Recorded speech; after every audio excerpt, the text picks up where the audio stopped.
You say that you want to be happy.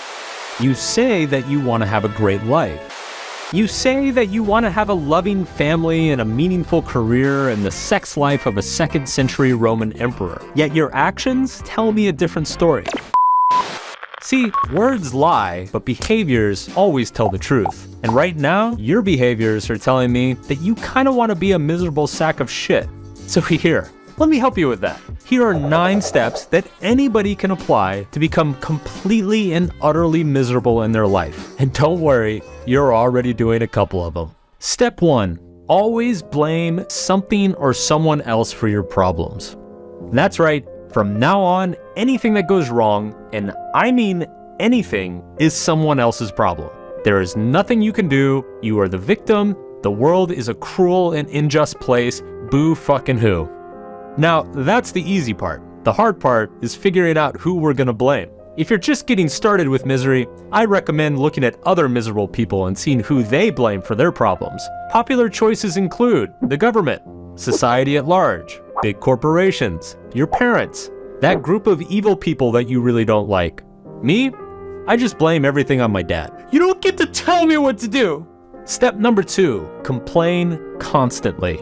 Now that you've found someone to blame for all your problems, you want to spend as much time and energy as possible telling other people that it's their fault. Because after all, what's the point of being miserable if you can't make everybody else around you miserable as well? Complaining is important for a few reasons. The first of which is that it guarantees that no one fun or interesting is ever going to want to spend time with you, thus guaranteeing even more misery. Second, complaining will give you a false sense of moral superiority over the rest of the world. It'll make it look like you're doing something even though you're not actually doing something. It'll make you look like you care about the world even though we all know you really just care about yourself.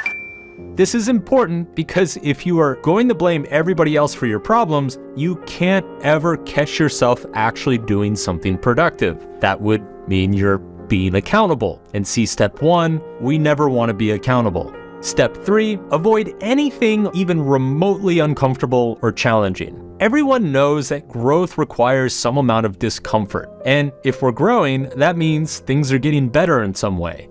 So that means no exercising, no honest and difficult conversations with our loved ones or the people that we care about. It definitely means developing no new skills or hobbies. And it certainly means never changing your mind about any of your beliefs whatsoever. These things are hard.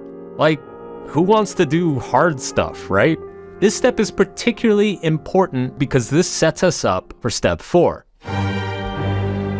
Wait for someone else to come fix all your problems. Let's be honest here. It's pretty tough to sit around and complain about all the problems in the world without actually doing something yourself. It starts to feel a little bit hopeless after a while. We're miserable, not hopeless. Am I right?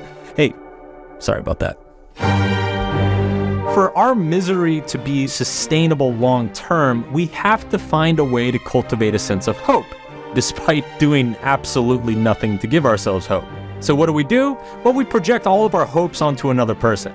That's right, we sit around and we wait for a hero. Now this could be somebody close to you, like a family member. It could be an imaginary girlfriend or boyfriend. It could be a politician, although I really don't recommend that. And I especially don't recommend putting all your hopes and dreams on some douchey internet personality. That's definitely not going to turn out well. Here in my garage, just bought this new Lamborghini here. But you know what I like a lot more than materialistic things? Knowledge. Nobody can fix your problems but you.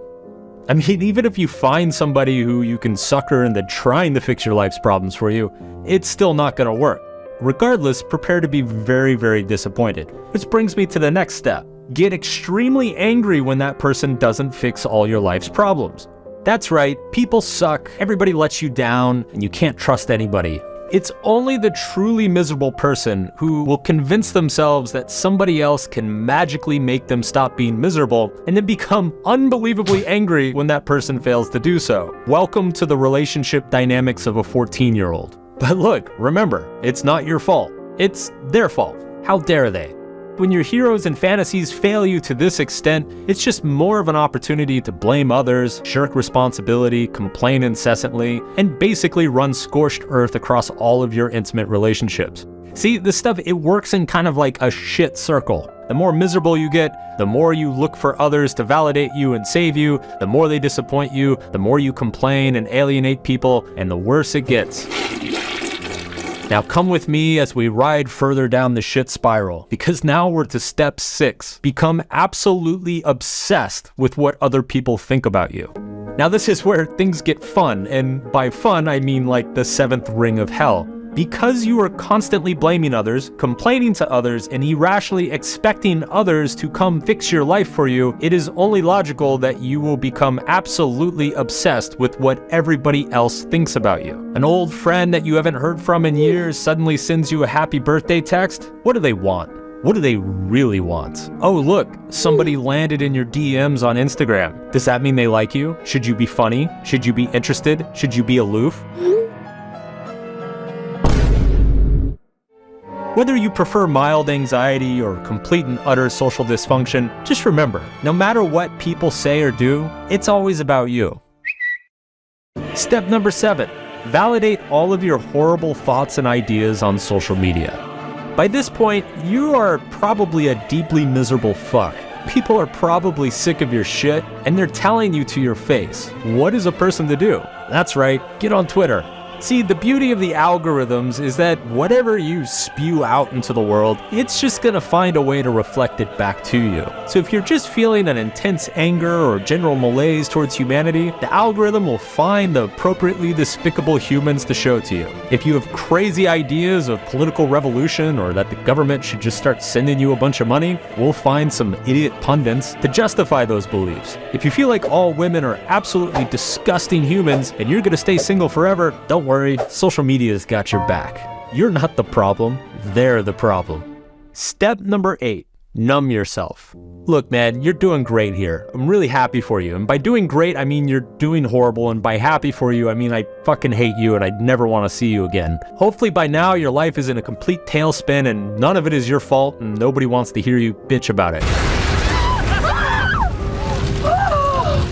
That means we are officially approaching max misery. At this point, all of the pain and despair gets pretty overwhelming, so we're gonna wanna introduce a regular regimen of numbing and distraction to keep yourself somewhat functional. Obviously, things like video games, porn, TikTok, I mean, they're a nice starting point, but that's kind of the bare minimum. But if you're ready to get serious about numbing yourself to the outside world, I recommend a mild case of alcoholism, a gambling addiction, or maybe spending all your life savings on cheap hookers. Ideally, we want to find a form of numbing that makes your life even more of a mess, because eventually we will reach misery's final form, and that is step number 9. Believe that change is impossible. Wow, look at us. We made it.